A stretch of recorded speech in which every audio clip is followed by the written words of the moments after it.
What's going on, everyone? Welcome to Unscaled. That's right. It's the travel show, your favorite travel show in the whole wide world. And, there's me, the Full Metal Traveler, Jeremy Long, bringing you all that wonderful travel goodness. I know you've been craving it. So, welcome to the show.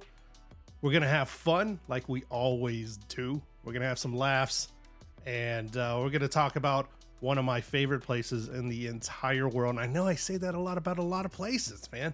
I just really love to travel, but this really is probably one of the first places that I ever fell in love with when we traveled, and we're talking Portugal.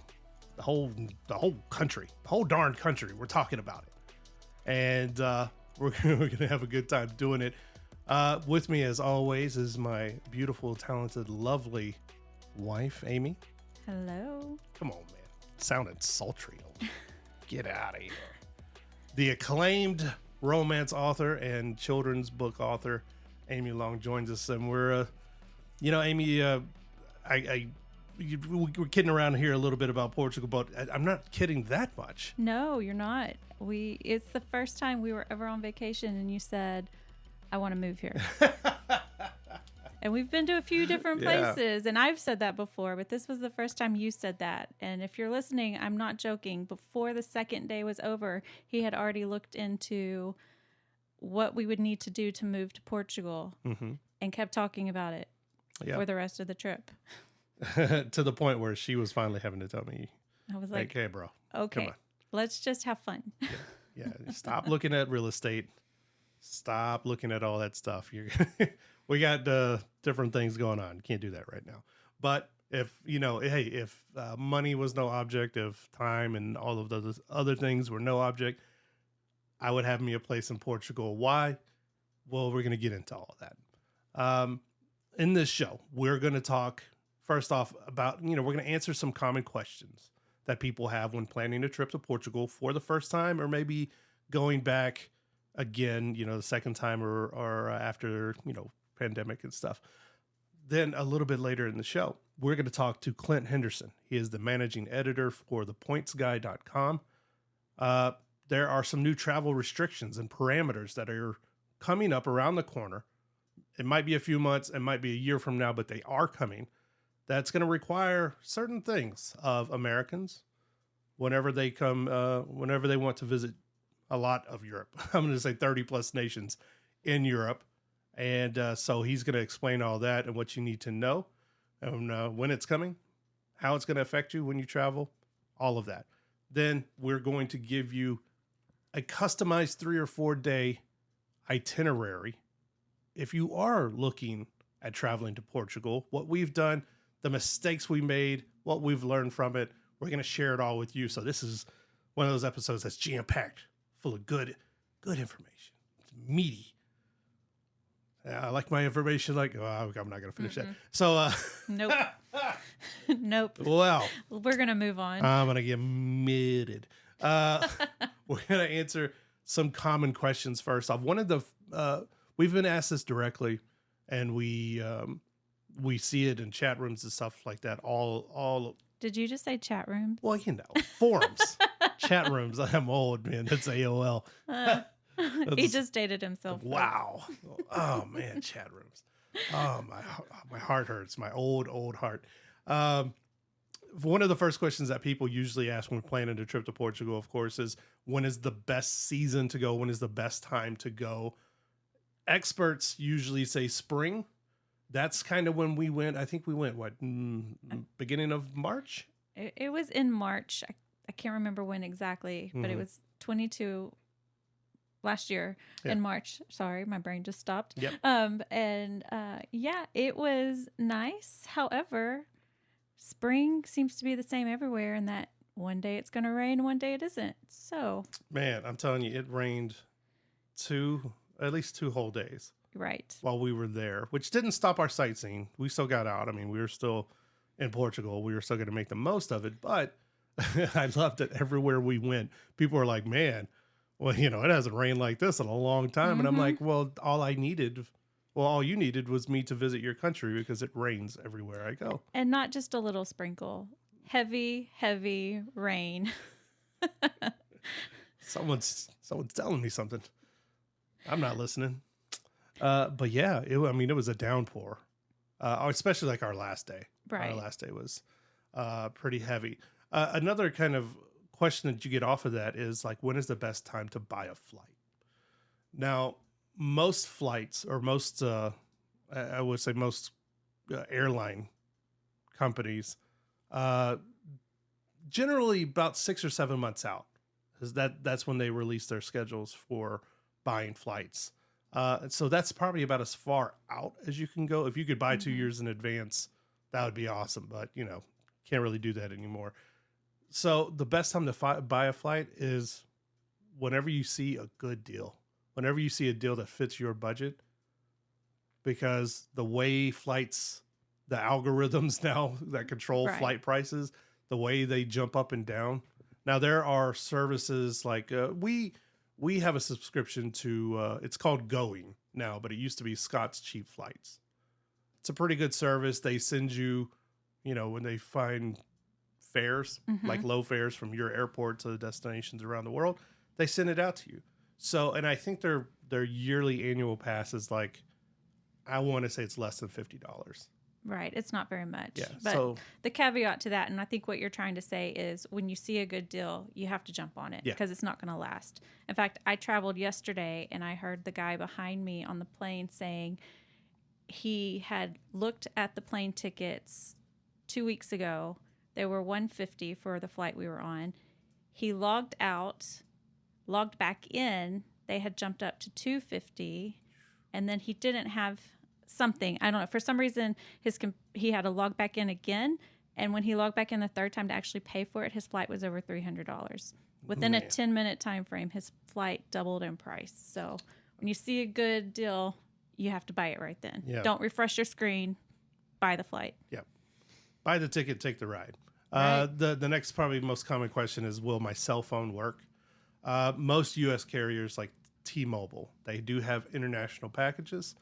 And phones for the most part will work. Now, like newer phones, like iPhone 14s and above, have eSIMs. They don't really require physical SIM cards anymore to change out. They do have eSIMs. So basically, like, your phone will work, but they're really going to throttle your data. If you don't need to Google things all the time, you probably won't need to change much about your phone. But T-Mobile does have international packages where you can buy data plans. They'll speed your phone up. And I think it's like, when I did use it for a week in Portugal. It was like $25 for a week. So if you don't mind the extra expense, you can have your phone just as normal. But if you just need something where you can like call and receive messages, maybe you got kids back home or family members or whatever, download WhatsApp. Download this app called WhatsApp. You can make phone calls for free. You can text for free. And, you're not going to accrue any charges or anything like that. So there you go. WhatsApp will be your best friend whenever you're traveling to most countries in the world. Right. We use it. We use it every time we travel internationally, and I have some coworkers who are international, and that's how they communicate with me, is through WhatsApp. It's super easy.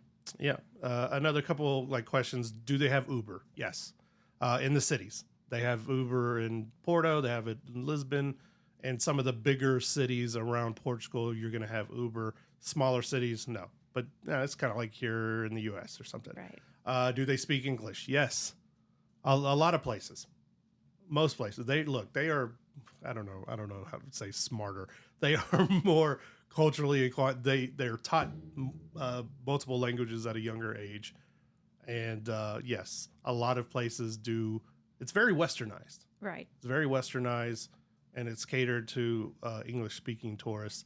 So yes, most places, again, bigger cities, you're probably not going to have an issue. Smaller places, maybe a little bit more issue. And then there's questions such as renting a car and public transportation. Yes, you can rent a car. You can drive. We rented a car. We drove up the coast. We're going to get to that. You will need an international driver's license. Just Google it, international driver's license. You need one of these if you're going to drive or if you're going to rent a car in a lot of countries. And it's not expensive, and it only takes a couple of minutes. There's a bunch of places online. Just first page of Google. I don't know why the second page of Google even exists, but the first page of Google, just go there. A lot of reputable places. It will run you between $20 and $30 a year. It's good for a year, but you need it for renting a car. Public transportation is very good. Lots of trains. Right. Although, learn the train schedule, learn the metro schedules wherever you go. Do your very best to read up on that before you go. Don't try to figure it out in the train station, because you're going to get really frustrated and, you're going to yell at people who don't deserve it. And then, there's weird things are there Starbucks, McDonald's, my favorite restaurant. The whole point of traveling is that you don't eat at these places, right? That's what I would think off the top of my head. Try something different other than McDonald's and all of that. The caveat there, look, if you're traveling with kids, okay, or you just need a meal, you're starving, you just need something familiar or whatever that reason is, yes, they have a McDonald's. They don't have as many Starbucks as they do at McDonald's, but you can do without your Starbucks, okay? And if your kid is jonesing for that much caffeine from Starbucks, look, you got other problems you need to sort out with your little ones, okay? But yes, McDonald's is like here. It's like everywhere. Yeah, they did. We did see the chains in the larger cities and not really in the smaller cities. So again, if you're venturing out of those major points of Portugal, being Lisbon and Porto and some of the other bigger cities like that, you may not see a Starbucks or a McDonald's the farther out you go. But they do exist in the country if you're in the right place. Finally, tipping. I don't remember tipping that much, but tipping is usually 5 to 10% on a bill, usually only at restaurants. It's not here. This 7-Eleven or this corner store that's right across the street from our house. Right. I went there the other day. They have a tip jar. Right. What? Yeah. For what? Oh my God, it's maddening. It's very frustrating. It is. I mean, you just kind of go, why? Anyway, I could go on and rant about that forever. But when we come back, we are going to speak with Clint Henderson, the managing editor for The Points Guy, about these new travel restrictions and what you need to know before planning your next trip to Europe here in the future. You're going to keep it right here. This is Unscaled.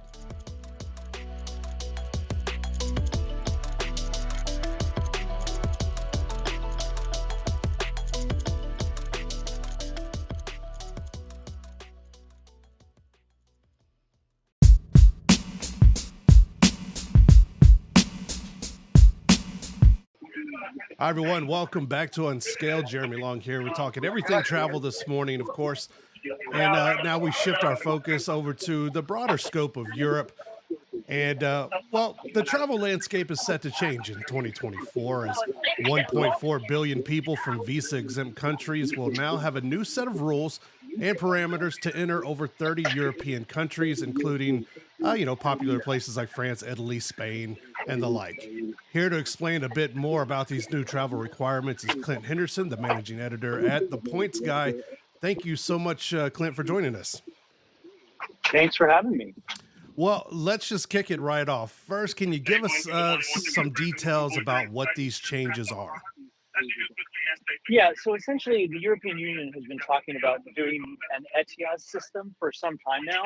In fact, they've been talking about it since 2016, and it got delayed during COVID, and it's actually been delayed several times since then. So we're not even sure it's going to actually happen in 2024, but that's the plan right now, is that this is going to roll out sometime in 2024. It will require all people who want to visit Europe to fill out an online application and pay a €7, that's about $8 US fee, in order to get approved for entry into Europe. So anytime you're traveling to Europe, you'll need one of these visas. The good news it will last for 3 years, so you don't need to get it multiple times, but after 2 years it expires, and everyone will have to pay except those under 18 and those over 70. So there are some exemptions in it, but when this rolls out, it's going to be a pain. So because we know that American travelers are the most even kill group around the world, their first questions are probably why this program and why now. Yeah, so essentially it's very similar to what Europeans have to deal with when they come to the United States. We have our own version of this. It's called ESTA, and every time a foreigner wants to come visit, they have to fill out a similar online application form and get approved beforehand. It just helps security and helps customs officers. So many people are traveling now that they want an extra layer of protection. It could also potentially flag some people they don't want to visit, people with criminal histories, et cetera, et cetera. So this will essentially force them out, and they won't be allowed. To visit at all. So that's another thing to be aware of. If your application gets flagged, it can take up to 4 days for you to be approved. So really need to keep that in mind and plan ahead when this rolls out. Now, you mentioned the application process, but what exactly can travelers, with the knowledge that we have right now, what can they expect during the application process? So basically, it'll ask you your personal information. So they want to know who you are, and then they're going to ask you a series of travel questions. I don't expect the application to be particularly onerous, so I don't think it's going to be terribly complicated. Like some visa requirements require you to actually say every single country you've ever been in, and that won't happen here. Unless you get a secondary screening request, and then they might ask for more of your travel history, but it should be fairly straightforward. They say it's going to take only 10 minutes to fill out, so I'm expecting they're going to try to make it as seamless as possible. Now, we kind of joked a little bit earlier, but, just looking from a personal perspective, do you foresee really any entry or departure times just, going off the rails? I mean, it already takes so long, sometimes to get into countries, whether you're coming to America or you're going somewhere else. Do you see this kind of being a boondoggle, at least from the get-go? I think it's going to be a boondoggle when it first rolls out, and most people are not aware of it. Yeah. So I am a little bit worried, but I will say it will make the screening process once you arrive overseas a little easier because you'll have been pre-screened. So the Customs and Border Patrol agent can see that you were pre-approved. So that may speed things up. And it certainly gives another layer of security protection to European Schengen area country and their sort of border security people. Now, of course, once you're over in Europe and you've gone through the process, I know this is good for planes and maybe cruise travel and things like that. But what about land borders? Are you also going to have to repeat the process if crossing a land border? Yeah, so we don't know the exact routine for land borders yet. I will say between countries within Europe or within the Schengen zone, you will likely not have to do anything. But the onus is going to be on the cruise ship companies, on the airlines to enforce this. So they're the ones who are going to have to be sort of policing this, just like we saw during COVID. And that could be a mess as well when this rolls out. As far as if you're crossing from a non-European country into a European country, on your first border entry, you're likely going to have this, but like I said, we don't know all the details for land borders yet.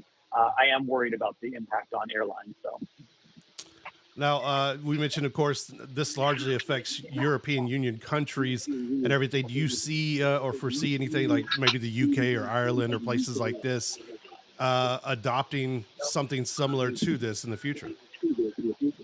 Yes, I do. Now, Ireland's in a little weird call out, and I'm not sure exactly how they're going to fit into this yet. But I will say, if you are a citizen of the UK, you are going to have to fill out an ESTA to go to Europe. Mm-hmm. So another sort of after effect of Brexit here, UK citizens will also have to fill this out. So and Britain is allegedly also rolling something like this out. So we'll see. No matter how you slice it, it's another layer of complexity to travel, which we don't like friction in these situations. It slows things down, and I'd prefer we're not going to see it, but they say they need it. So, well, finally, they're going to be collecting a lot of information when it seems like data privacy and everything is kind of that thing that sits on people's tongues as they travel and as they move around online. Have they said how all this data being collected is going to be used? They promise that they have very big safeguards in place. Again, we don't have the details on it, but I will say the European Union has been better about personal privacy than countries like the United States thus far. That said, anything's hackable, right, these days. So, there has to be some concern that this information could get out in some form or fashion, but it's not like we have a choice. So it's not like accepting cookies on your browser. You have to do this if you want to go to Europe. So we'll see. We'll see what actually happens in 2024. This may get kicked down the road a bit more. There you go. Well, that's the latest information. Clint, I know you're busy. You can hear the noise, folks. See, he's jetting off somewhere. Hopefully it's somewhere sunny and warm. Bahamas. There you go. Bahamas. There you go. See, come on. Somebody's got to live that life, man. Well, that's right. Clint, thanks so much for joining us and for the latest on the new entry changes into Europe and for all the best information on how to maximize your travel. Be sure to check out thepointsguy.com. Clint Henderson, thank you so much for your time, man. And you know what? I guess have fun in the Bahamas, bro. I'll try. Have a good day. All right. Well, there you have it. The latest on all the entry requirements from Clint Henderson at thepointsguy.com. Like Clint said, this may end up getting kicked down the road. It's been in, the plan has been in place for just a little while now, for a couple of years, actually. And then COVID kind of, messed those plans up and everything. So it's best just to start prepping for this mentally. You may have another layer of complexity to travel around Europe and places, that are outside of American borders. Hey, nothing new. Just get used to it, folks. Fair or unfair, let us know. FullMetalTraveler.com. Let me know what you think about this and everything that we kind of chatted with Clint today. When we come back, we're going to have more. Stay with us. It's Unscaled.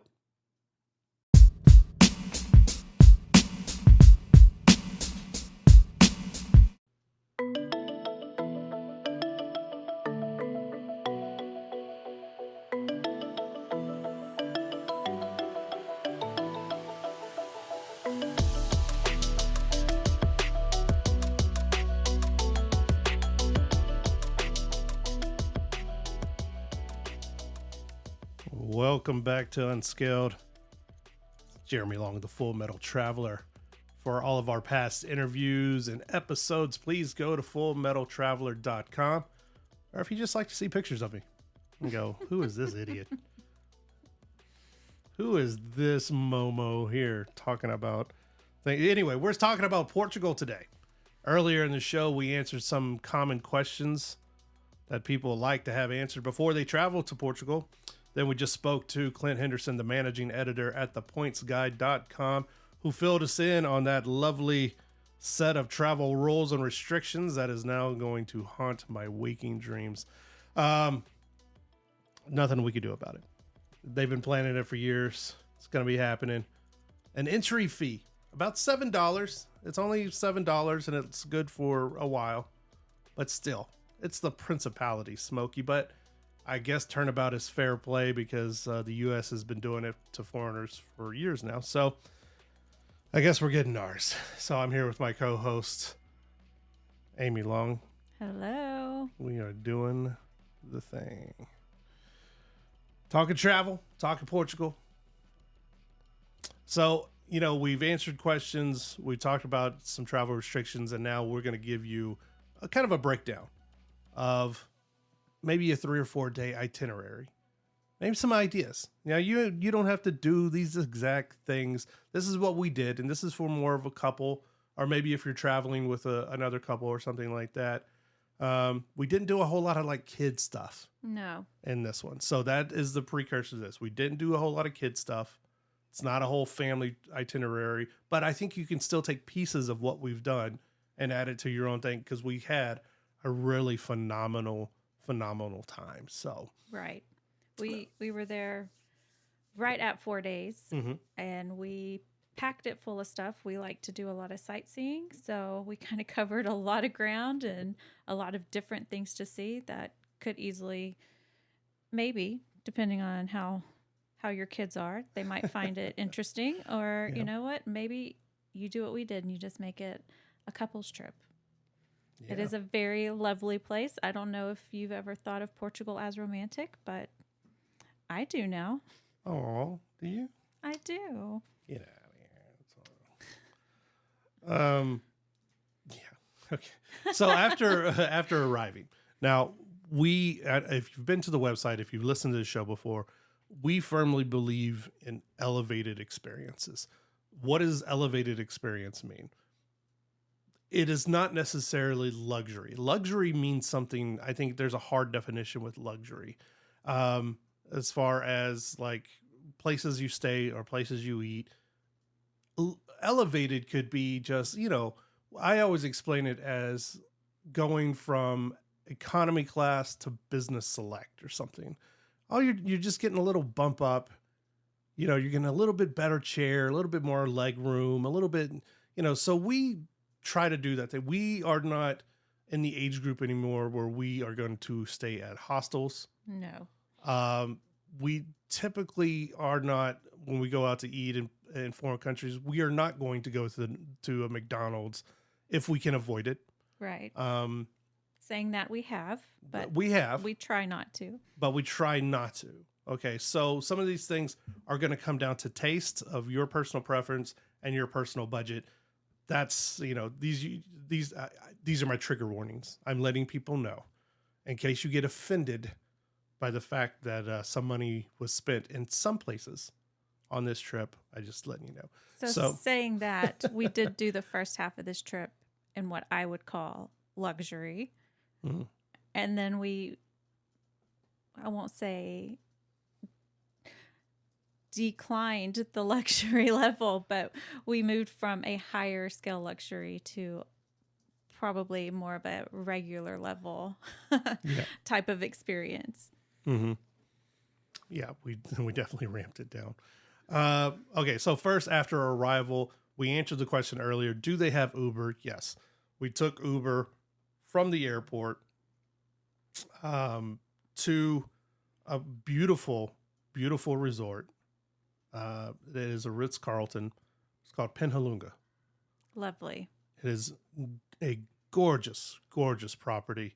It's outside of Sintra. Sintra is that famously colorful town that's like into the mountains, and there's a very beautiful and restored and brightly colored castle that overlooks Sintra.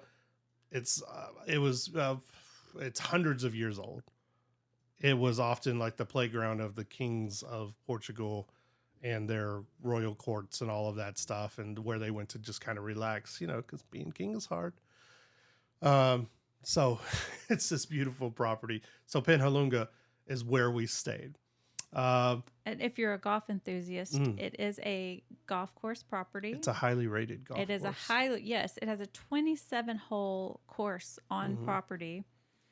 And we got to see all of it. We drove around the property on a golf cart, and it is vast. Yeah. It's hard to believe that it's just right outside of the metropolis of Lisbon, the Lisbon area, but it is beautiful. So if you're a golfer, I would definitely put this on your list of places to stay at and play at. Mm-hmm. And there's also on property, there's Michelin star restaurants. I think 2 of them. I think there are 2. Yeah. Yep. 2 Michelin star restaurants. So you don't even have to leave the property really to experience some really crazy dining. But real quickly.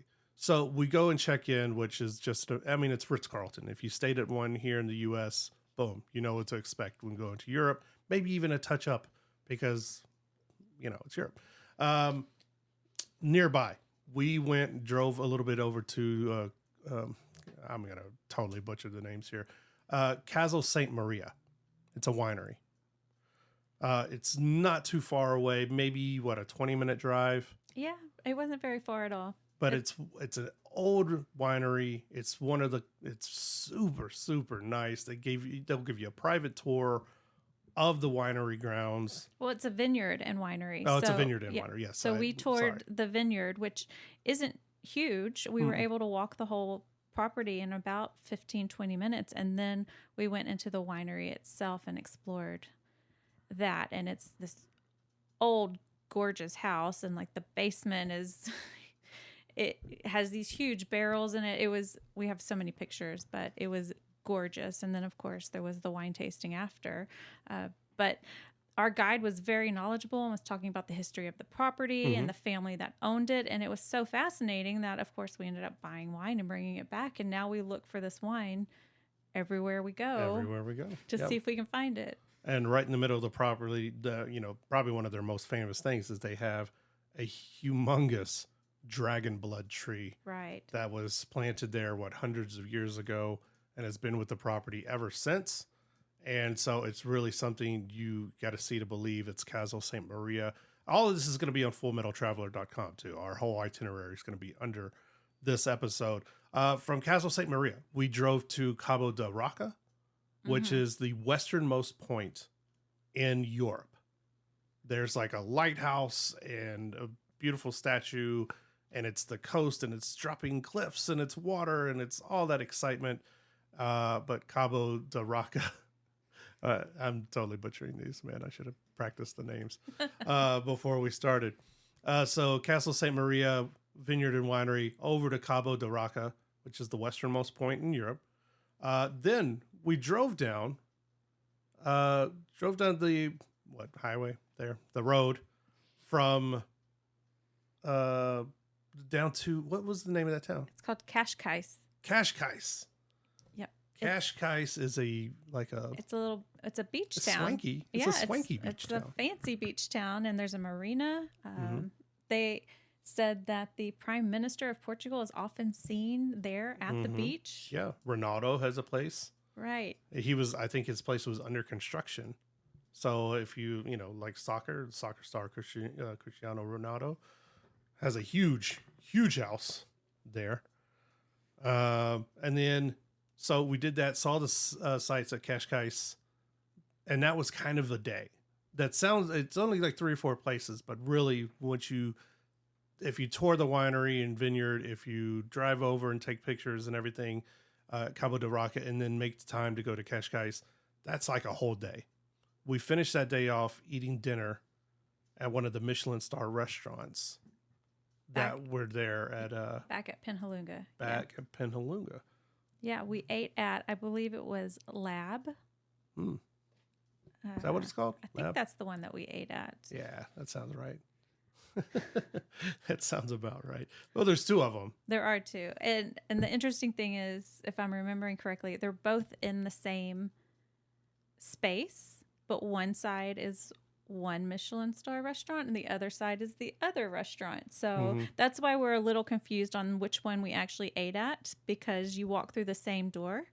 There's signs for both right there, and then they just ask you, like, which menu do you want to eat off of, and you go sit on that side. So I've never been in a dual restaurant before, but it was, a good use of the space. Yeah. There are a couple of restaurants on there. It's like you mentioned, Lab by Sergei Arola, celebrated chef. Then there's a Japanese cuisine called Midori. Oh, right. Yeah, and then there's the tapas place that I think we ate at. Oh, that's the one. And it's called just Arola, which is also by Sergei Arola. But one of them has a Michelin star, which is Lab, and one of them does not, I don't believe. The tapas place doesn't. Well, it's the same place. It's very confusing. Same thing. They share a space, they share a cook, they share a history and everything, but one has a Michelin star, one doesn't. Lab is the one that is Michelin starred on Penhalunga's property. So that is the end of day 1. If you like to go there, that's what you need to do. When we come back, we are going to take a little time and kind of speed it up a little bit, talk about days 2, 3, and 4. This is unscaled, right? We're going to be doing it all day long. This is how we do it. Keep it right here. We'll be right back.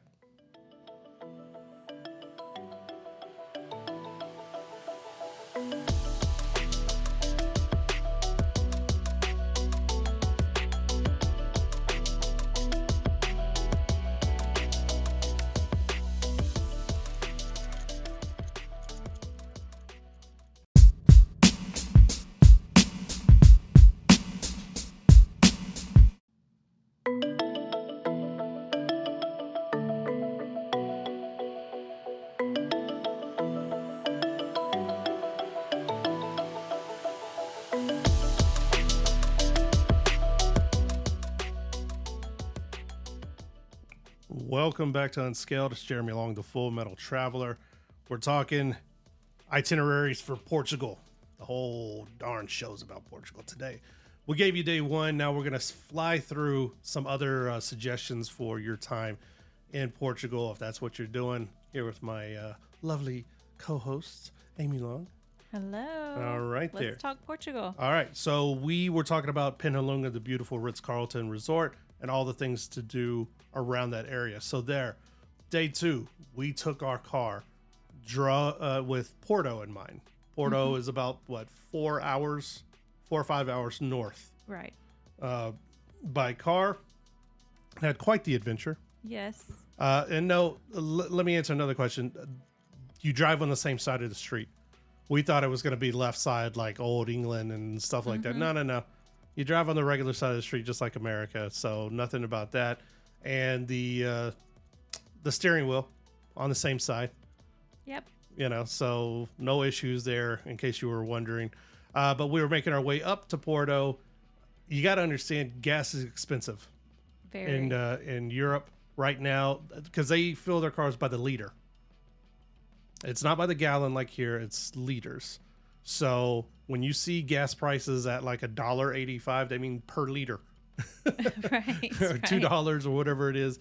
I know it's gone up since last year and everything. Right now, I just checked the averages, averaging about $7 a gallon. Woo! Gas is expensive. Yes, it is. Along the way, you'll still see what do you call them? Convenience stores and things like that on the side of the road. Coffee's weird. Donuts are weird.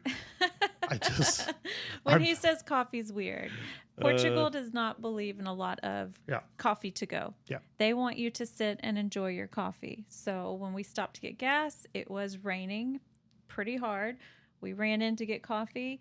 They don't do that. They have an actual like espresso machine in there with actual ceramic coffee mugs and espresso mugs, and we had to sit and drink our coffee. And the guy looked super annoyed when I asked him for a to-go cup. He was like, freaking American guy. Anyway, we finally made it up to Porto. Here's some of the places real quick. They do have Uber. Again, once we got to our hotel, and we did stay at the Sheraton Porto. It wasn't anything, we are Marriott Bonvoy evangelists. It wasn't anything to write home about. Right. Kind of the first property I was almost a little bit disappointed in. For Marriott, okay? They do have Uber. So once we got to the hotel, we parked because the streets are crazy small. Yes, and very people narrow. drive there like it's the Italian job. It is wild. But so Uber was very affordable, very cheap. Some of the places that we hit, Bolsa Palace, Clerigos Church and Tower. It's the big tall tower that's in the Porto skyline. It's very famous.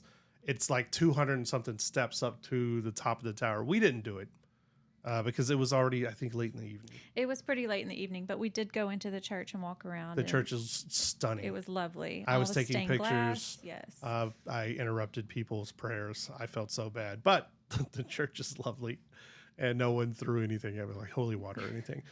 Near there, a place we did not get to visit, but the Lavaria Lello. Very disappointed. It's what they some people call it the Harry Potter bookstore because it has an old, beautiful red staircase that you have to pay to go in and take pictures on. So influencers and people who like to pretend they live, these lives on Instagram, they pay and wait in line for hours to go take pictures. Hey, if that's what you do, bro, whatever. I'm just saying it's kind of a waste of time. But if you can make your way into the bookstore is cool itself. Yeah.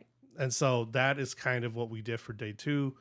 Because the drive takes so much time up to Porto. The next morning we started. So this is day three. The next morning we started in Batalla Square, which is a famous square. Batalla, I think I'm messing that up as well, at a little restaurant called Java. Again, they don't like to-go coffee, Nope. so plan to sit and enjoy your Java in the morning. Yeah, or bring you bring you a cup along, a to-go cuppy along, and drink it. Just get them to pour it in there. Buy two, and just say fill it up or whatever. And Right. I'm sure you'll get some looks. But dude, It was whatever. nice though to actually sit and enjoy coffee.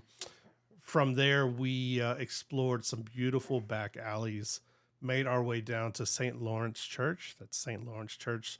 Again, a lot of these places are I mean, you recognize them instantly once you walk down there. So we walked down to the water. Oh, we went to Porto Cathedral too. Oh, right. We saw so many beautiful churches and cathedrals. So many. Monasteries. They're everywhere. And just you turn a corner and there's another beautiful one. Yeah. So when he says we explored back alleys, and it's not creepy alleys either. These are lovely little alleys, colorful doors to people's homes. How many doors did we stop in front of? I think I have pictures of like 20-something doors. Every one of them looks different. So Porto Cathedral, St. Lawrence Church, of course, the famous Louis I Bridge. Fun things we did. We took the gondola ride. These are the Gaia cable cars. But it goes over the city. It's on the, I think, the east side of the river. And you get a great view of the city, of the famous red roofs and all of that, and explored all the great scenery up there before we had to go. And we stayed there around lunchtime before we made our way back to our hotel to check out and head back, start going back down the coast, back towards Lisbon. This is where it really got fun because we hit some small towns. Right. We were able to go to Óbidos. Óbidos has a castle there that's beautiful. Óbidos Castle dates back to, I want to say, the 1100s or maybe beyond that. Okay, it has a strong Muslim influence as far as decor and things like that. Beautiful, and the town is beautiful and it's small. Check it out, Óbidos Castle and the town of Óbidos. From there, we drove over to Praia del Rey to visit the Praia del Rey Marriott for a gorgeous sunset because the property sits right on the water. Again, this is like it has a golf course as well. So Praia del Rey Marriott is also kind of an elevated experience as far as the Marriotts and things, but it's well worth it. I had it was so nice. One of our favorite travel pictures is from Praia del Rey. Yep. Absolutely, with a sunset. Yep. Sunset photos. So that's quickly days 2 and 3, but you can easily get lost in Porto and just have a good time. Or if you want to skip a bigger town and just hit cities, Óbidos, Praia del Rey, along the coast, any of these coastline cities, and there's a ton of them, you can have a good time. So to round it out, our last day, we had to get back to Lisbon very quickly. So that morning, though, speaking of towns on the coast, what is that town called? Peniche? Peniche. I loved it. We drove over about 15 minutes to the town of Peniche. There's a fort there that's always closed for some reason. It's like a museum. It's a museum, but the museum was never open. I looked the other day. It was still closed. But we went to this place called Java House, or it also has another name, the Puro Cake Lab, for breakfast.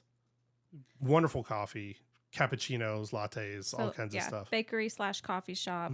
Again, another one of these. Wonderful. Sit down and enjoy your coffee, but I loved it. I loved everything about this place. I wanted to pack it up and bring it home. I think that was you were like, I want to shop and I want it to be this. I immediately told him I wanted to come home and open my own So coffee shop I was looking bakery. at places to live. You were trying to steal a bakery. Like we were doing good at this point in our travel. We made back to Lisbon. It was about 2.5, 3 hours drive back into Lisbon from Peniche, maybe 2 hours or so. Yeah. And then we took a public train to Sintra, the very colorful, because we didn't get to really look around before. Sintra is the beautiful, brightly painted town with the colorful castle at the top that's on all the postcards. It was raining, so we went to Cafe Paris. We did explore the Sintra Palace, which is not the castle on the top. It is the actual palace at the bottom, in the city where the king used to come and meet with his royal court and all of that stuff. And then we went by this little place called Mia Pipa. Maya Pipa? Yeah. Okay, something like that, man. It's MEIAPIPA. Mia Pipa for drinks. It was excellent. It was tiny. Tiny little place. So Cafe Paris for lunch, Mia Pipa for drinks before we headed out the next day. Now, the couple of points. The public train to Sintra, okay, it leaves from Rosso Station in Lisbon, okay? That's the only one that goes directly to Sintra. So you got to go to Rosso Station to go to Sintra by train. If you go there anytime after, I want to say 11 o'clock in the day, good luck, because it's going to fill up with tourists. And there's hardly any parking, which is why we did not drive our rental car. Any parking in Sintra. So, good luck if you do drive. But even by train, the tickets and the ticket line can stretch on for a very long time because so many people are trying to get over to Sintra. We went first thing in the morning. We didn't really have any problems. We did have to wait in line for a couple of minutes, but I don't think it was anything worth the fuss. But when we came back during the day, it was packed. It was packed, even on a rainy day. Yeah. And it was pouring that day. It was so packed with people. So you want to get your tickets for the train early. As soon as you know you're going, or first thing in the morning, I kid you not. What did you think about Sintra very quickly before we have to sign off here? I loved it. I wish it wouldn't have rained because I think we would have stayed longer and explored more. But by that point, we were soaking wet and kind of tired because it had sort of been a long day. Is that where we bought a umbrella too? Again, it rains every time we go on a trip and we never remember to bring umbrellas. So we ran into this little store that's kind of more of like a teenage girl accessories type of store, but we saw they had umbrellas. Yeah, like Claire's. And we saw they had umbrellas in the window, pinks and purples. We ended up buying 2 umbrellas, $20 each. Walk around the corner to another little gift shop, $5 blue umbrellas. Yeah. So we now have some very expensive Portuguese umbrellas in our garage. There you go. That's how you get souvenirs, man. Souvenirs. But we fit in, like you said, Sintra is colorful, and so we had the colorful umbrellas to go with it. So to check out the full itinerary, I know we kind of had to fly through it, but hey, that's time, man. Go to fullmetaltraveler.com. We'll have the itinerary there under the episode, under this week's episode. You can check it out and take from it what you want, or feel free to leave us suggestions. Me personally, I think Sintra's overrated, but a lot of people really like it because it's colorful and makes for good Instagram photos. So, there you go. However you want to see it, that's what you should take away from it. So, want to thank Clint Henderson, the managing editor at The Points Guy, for joining us, for spilling the beans, everything we need to know about what's coming up as far as restrictions to Europe and all of that stuff. So all the fun about Portugal. We hope we helped you out just a little bit. So for everyone here, I want to say thank you so much. Check us out, fullmetaltraveler.com. I'm Jeremy Long. This has been Unscaled.